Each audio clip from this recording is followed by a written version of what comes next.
All right. Everybody should be able to see our little word cloud that popped up. Everybody seeing that loud and clear? Thumbs up. Give me a nod. Mm-hmm. All right, Glenna. Thank you all for participating. And one thing that stands out on this word cloud is the word good is the biggest word.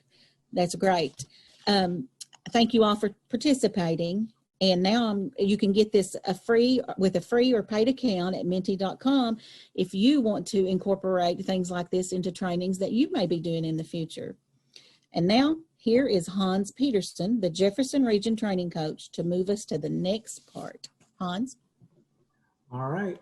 Thanks a lot, Miss Glenna. So if any of you are just coming in right now and you want to jump in on this word cloud, we have the website up top there and then the code to type in so that you can contribute a word to our bubble. So I'm going to leave that up for a few more seconds for you to be able to do that. And then we're going to proceed on. Thanks to everybody for showing up. I'm really happy to see everybody here today. And we are going to move on now. All right, so last quick check. Make sure you've muted yourself, set your video how you'd like it to be, off or on. And if you could just drop us your name and your city or county in that chat box to make sure that works, that would be fantastic. What we've got today are two fantastic trainer speakers who are going to share about their pandemic training experiences and tips and lessons they've learned from what they've done there. Throughout the session today, what we'd like you to do is, if you have any questions for them, please put them in the chat, and we're going to collect all of the questions and have them answered as an FAQ type thing. Each of the presenters will have a chance to answer your written questions. And then we're going to post that in the Trainer Connections online community space that we have on the HDI Learning site. It'll be there with the video and handouts and the discussion board and all that good stuff. So that's what we're going to have for the questions. So if you would remember to put any questions in the chat, we'll get those from you and you'll get those later. All right, so our first of two presenters today, let's see, let's get us moving on. Of training during a pandemic, lessons learned. There's our date in wonderful hands. It's going to be Mary Hogan Jones. And so after I introduce her, what she's going to do is give us a little context about her training. And she's going to share what she learned moving back and forth between two very different training delivery methods. And she's got two segments to share with us today. So, having taught and trained for almost 5 decades in early childhood education, Mary Hogan Jones has a Master of Arts in Teaching from Spalding University. She holds lead trainer certification from the Positive Discipline Association and has been a STARS trainer for over 35 years. She worked for the Central Kentucky Community Action Council as a Head Start teacher and a program education director, and also taught kindergarten at St. Thomas Elementary in Bardstown. She opened her own nursery school, Kid Stuff Nursery, Kindergarten, and All Daycare, Inc. in Bardstown, and has been an associate professor in education and IECE at St. Catherine College in Springfield, Kentucky. Phew, I'm out of breath. Quite a career and still going strong. All right, Mary, please unmute yourself if you need to and take it away.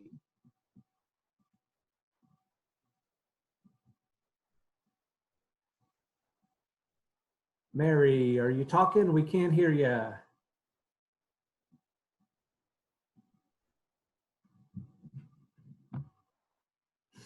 All right, let's have a look here and see.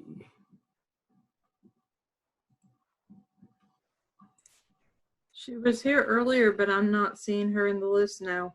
I don't see her now. All right, so as all trainers are good to do, I'm going to see if Monica, would you be ready to talk now if I were to introduce you real quickly here?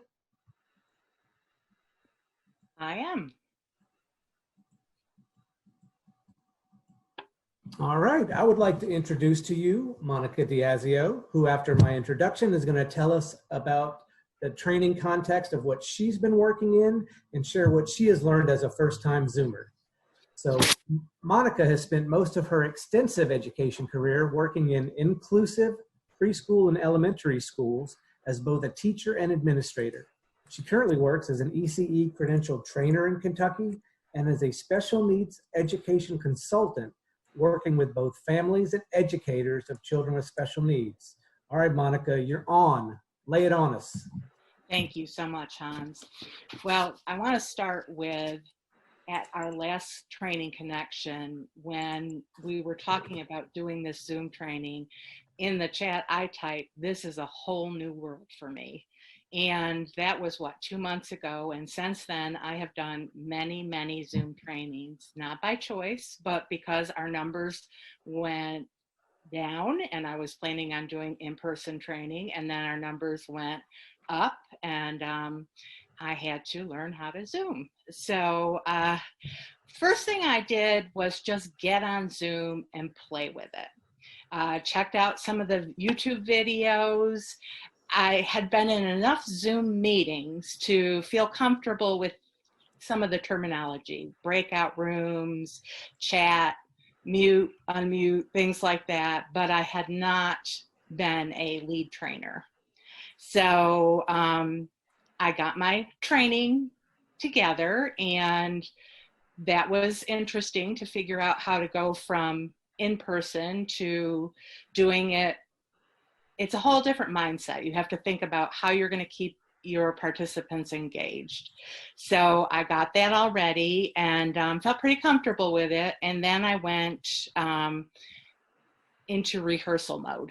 I wanted to make sure that everything worked. I wanted to make sure that I knew what I was doing. And as you can see, there's a real learning curve to this because folks are still struggling today. And some of these people are people who have done this for a while now. So it is not something that once you learn it, you don't have technical difficulties.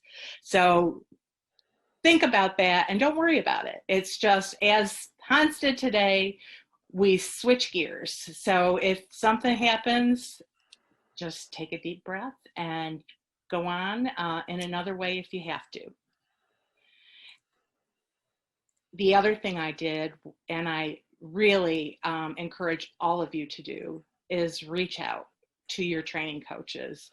They are amazing. I first did a lot of practice on my own, and then I worked with my son, who is really pretty much doing everything remote right now. So he and I had several Zoom meetings and went back and forth. And then the day before my first presentation, Hans and I went through and troubleshooted things I had questions with. And the other thing that I note is that I have a MacBook and lots of people do not. So that was an interesting thing. We had to figure out how to make sure that I was sharing correctly and things like that.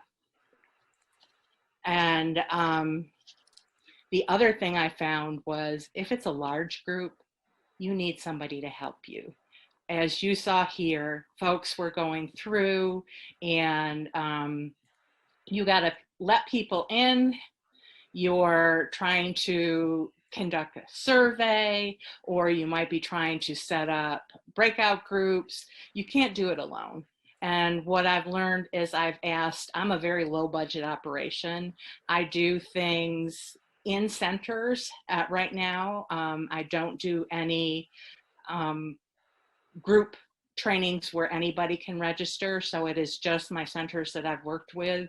And I have asked the director or somebody to help me out. And I've started training them in how to set up their breakout groups and for them to keep track of what's in the chat box, because people are typing things and I'm talking and I'm not looking at the chat box. People are saying things like, I don't see you on video, or my favorite was, the power just went out.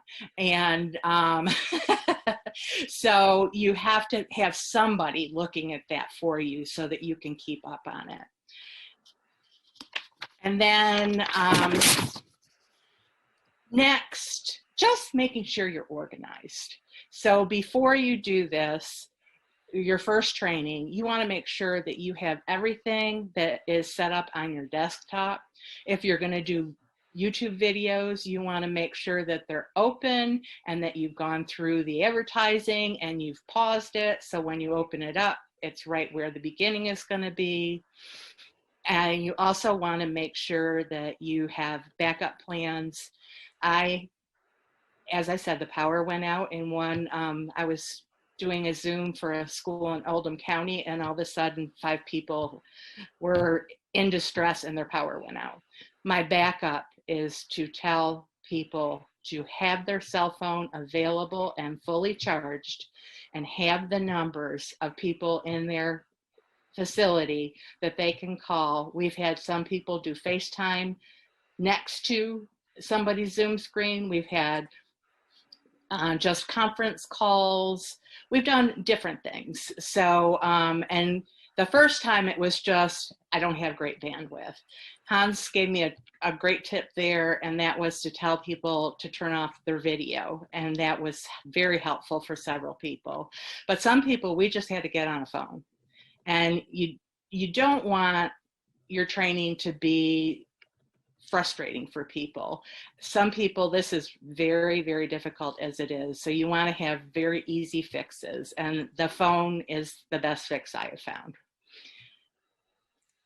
And then that's my backup plans. Breakout rooms. You need to make sure that if there are instructions for the breakout rooms, that you tell the folks that they should take a picture with their phone of the instructions, because when you get to that breakout room, you don't have the instructions. So you need to make sure somebody in that group has a picture of those instructions. And then I go from group to group and make sure everybody, first I let them know that I'm going to be popping in. And if things are going well, I may just pop out. Or I may stay for a little bit and make sure they're on the right track and they have the instructions and all of that. But that makes sure that those groups are going to be productive. And then the other thing that I make sure is that they know that there is a specific time, and I give them a 2-minute warning so that they have a minute or two to wrap things up, because if it's just 10 minutes, 10 minutes goes really fast and you don't even realize it. And if you're having a great productive discussion, you could lose track of time and may not be able to wrap up. So that's what I do. Other things, just don't worry about it. It is okay to have issues. We saw it here, and things like the phone is ringing, and those things happen. You might have kids. It's okay. We're used to, people are okay with all of that stuff. So enjoy it. I'm having fun. And I'm finding that some groups that I worked with in person that weren't real chatty felt real comfortable once I told them they could type in the chat anonymously. So that's a little trick that you can go into your chat box and make sure that it's anonymous and people would be able to type their answers. And that was very helpful. I have one group, they're a great group, but they don't talk. They don't talk in person, and it's like, you know, just pulling things out of them. Here, I say from the beginning, you have to have something in the chat box because Tris needs to see that you're participating. So you have to answer the questions, even if it's just once or twice. You need to have your name in there with some documentation that you've been participating in that training. So that's pretty much it. I was a nervous person when I started, and I'm feeling more comfortable.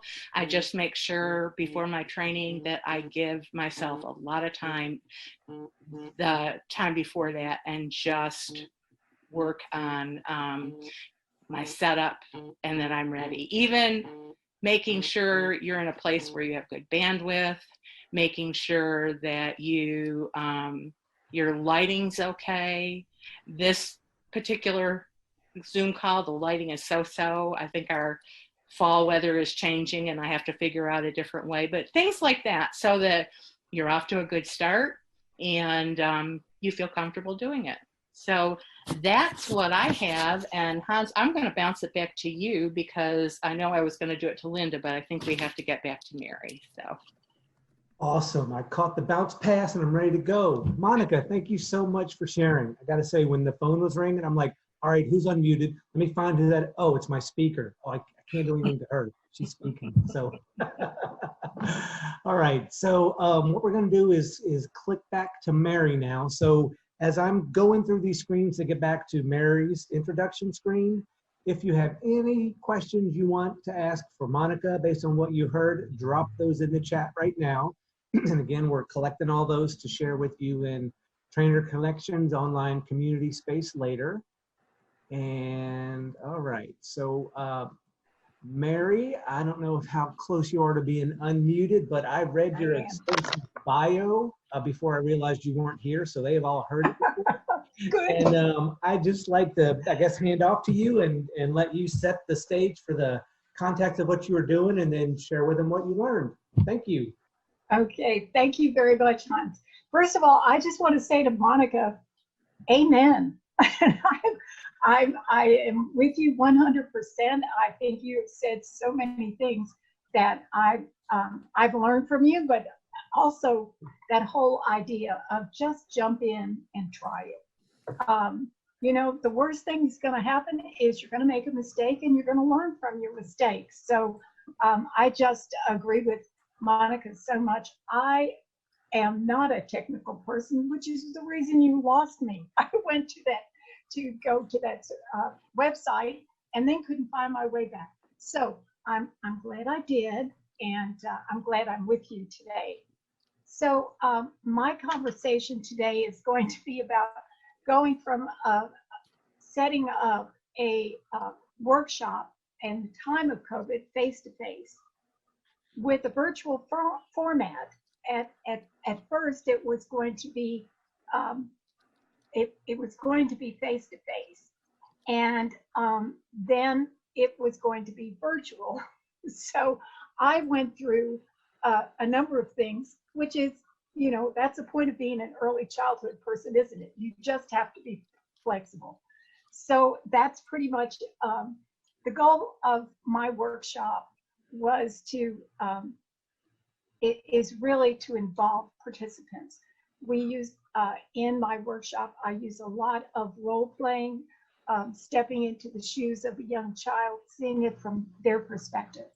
So that learning how to use Zoom and educate myself, such as how do I use a chat room, and how do I use the whiteboard, different things like that. I just had to jump in and try it, and still I made mistakes, and I just was determined it's got to work somehow, and so in fact it did.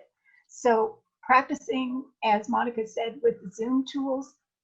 Zoom has a really good staff, but also, you know, come back and go to folks like Hans, who's got lots of information, or like Monica and I, if you've got a young son, that's a good resource too. So I had handouts. So prior to my Zoom class, I sent those to my participants. I wanted them to have. And some of those handouts are articles, and some of those are just different ideas that support whatever the class is going to be about.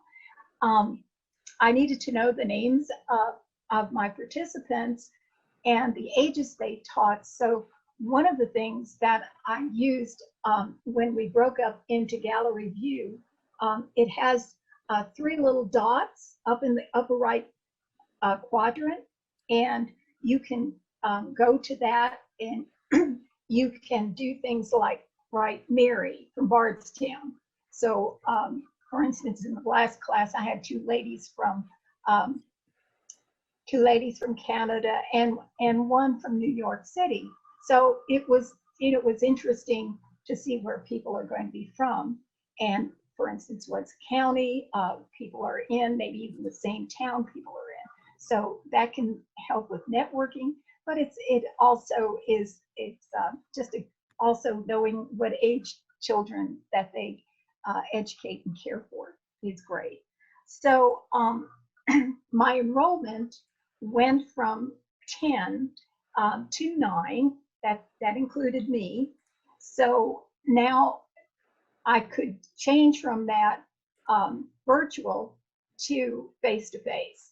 So in converting my online experience, I had to be sure that there were some things set up. And so like Monica, I was working with a school that I'm very familiar with the director and many of the teachers, and they are with me. So working with them was very, very easy. But of course, we were set up in a large room that was well ventilated. I could be sure that the chairs were at least 6 feet apart.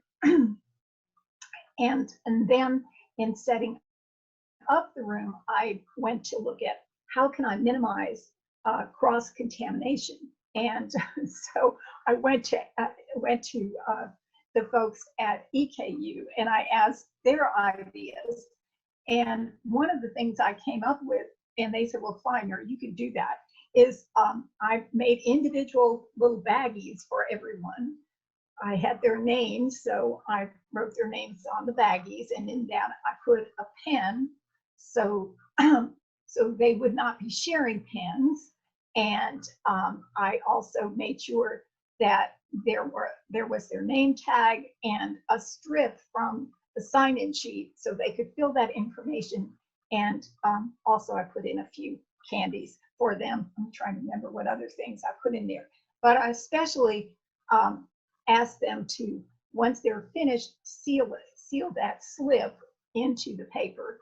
I didn't care if they took the pens home or anything, but the idea was I was not going to pass around a clipboard for everybody to sign in, and which is typically what I do. So that was one thing that that we did. Another thing is that I usually ask somebody to scribe, but I took on the job of scribing. So so again, there was less cross-contamination. The other thing is that I have scripts for our different activities. And so I sanitize those, put them after they dried into a Ziploc bag, and then cut down the number of people that would be involved in the role play. And only those that had the script would touch those cards, and then they would put them back in their bag. So I'm trying to think of some other things that I did. We made sure that there wasn't a break time and just said, whenever you need to use facilities, whenever you need to get up, take care of yourself. We don't want to, we don't want to group, even though we aren't a big group. We want to keep that distance as much as possible. So we just carried that throughout. And at lunchtime, it was a 6-hour training. Yeah, it was a 6-hour training. So at lunchtime, the class went outside. They had boxed lunches. They went outside and then came back in.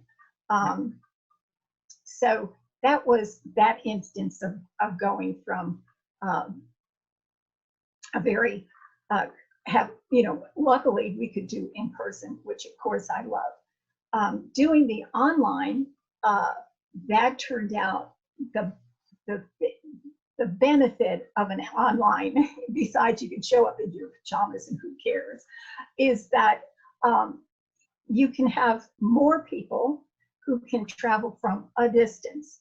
And it's almost, the feeling can be like everybody's in your living room or around your kitchen table. It's just a really community feeling of connectedness. And I think things like Monica pointed out, that talking in the chat rooms, in the breakout rooms and in chat. That allowed for more participation and I think greater connection. It's really funny. Here we are distance learning, but because I think everybody is in their home and they're already feeling comfortable. Or maybe it's just that we're from Kentucky and we just are so nice to everybody. I don't know. But anyway, it was just kind of fun that everyone came away at the end of all of the workshops. I just finished a 6-day session, so I carried over 6 days. That the connectedness was very strong, the interest in each other's ideas, and the sharing really became, how in the beginning you might be a little hesitant. It just came so much easier, and the flow was great. There was never a lull in the conversation. The examples shared were strong and positive, and I'm excited about it. In fact, after I finished doing these classes at night, it was hard to go to sleep. Just felt very a lot of good endorphins coming out of those practices. So I'm trying to think of some other things to convey to you, that knowing that you are keeping everyone safe is really important, and this is a unusual time that we're in. This is a time for us to be as flexible and as caring of each other as we possibly can be. And early childhood people are just that way. So I mean, it's been just a blessing. Of course, when we were together in that small group, that group of 10 of us, including me, we all wore masks. I was fortunate enough to also I had a shield. My daughter is an RN. And so since it was not a day she was working, I got to use her shield. And that was neat to be able to do that during our face-to-face classes. I'm thinking, anything else?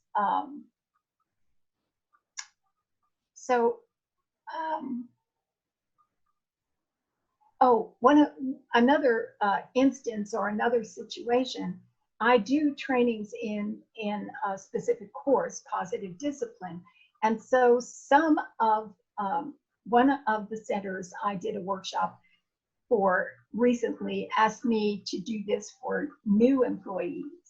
And she also, the director also said a couple of the employees said they would just like to come in and kind of get a refresher. So I really presented this to a new group of people with some people that were experienced. And that turned out well in that those that were experienced could give specific examples and specific support. So that turned out.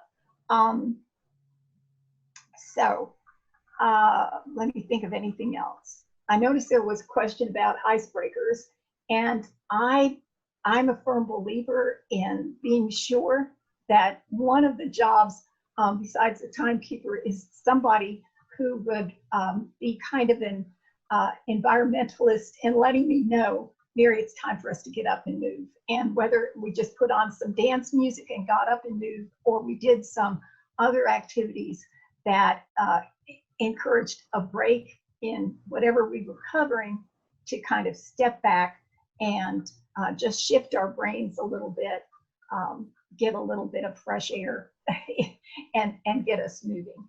I'm trying to think of anything else. So I think that is pretty much, I'm kind of looking over notes. And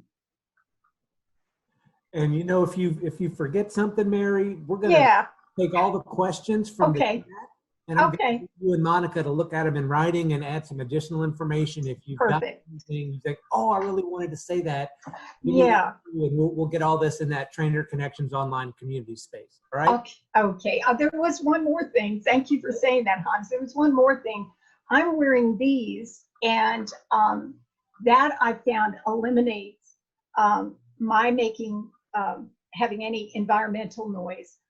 For instance, I love a ceiling fan, but y'all are not hearing it while I'm talking, and so this is something else. Just kind of helps having this plugged into your laptop or computer, cuts down on background. Not that that was, not that that's a big deal, but if that's something that would make you comfortable, I would advise go ahead and try that out. And I guess that is about everything I can think of, Hans, to cover. So we had a word cloud opening activity, and that was set up on menti.com. So there's a site you can go to if you want to do some infographics or a word cloud type activity. As Glenna said on the outset, it does have free and paid accounts that have different levels of functioning there. But I had never used menti.com before and went in, and within 5 minutes of getting my own account, I had the word cloud set up with the question and everything. So it is like super easy to get going with that. Our hope was that hearing from these trainers that have done some face-to-face and some virtual trainings, that you would get some new tips and some information to help those of you that haven't done any training since the pandemic started to maybe feel a little stronger about trying to do that for yourself. Those of you that have done it, hopefully you had a good chance to share some things in your discussion, small group discussion, and learn from each other and get to know some other folks. And that was pretty much our goal here for today. So I want to give out a little gratitude here, and I need to thank our speakers today, Mary Hogan Jones and Monica Diazio, for presenting the bulk of our content today. And we had a couple of activity leaders. That was Linda Wood from the best county in Kentucky, Trigg. I believe that's up for debate though. And Miss Glenna Gamble, who walked us through our opener. And all those small group facilitators, Saritha, Sharon, Phoenix, Melissa, Monica, and all my training coaches. Appreciate you guys helping us do that. I want to give some extra thanks to Bethany for running the Zoom. She's the Two Rivers training coach. And Dawn Griffin out of the Northern Bluegrass region really came through for me with this PowerPoint design and creation help. I couldn't have done it without y'all and everybody who showed up today. I'm so happy we had a good turnout here in the 40s, and hope you guys found this helpful.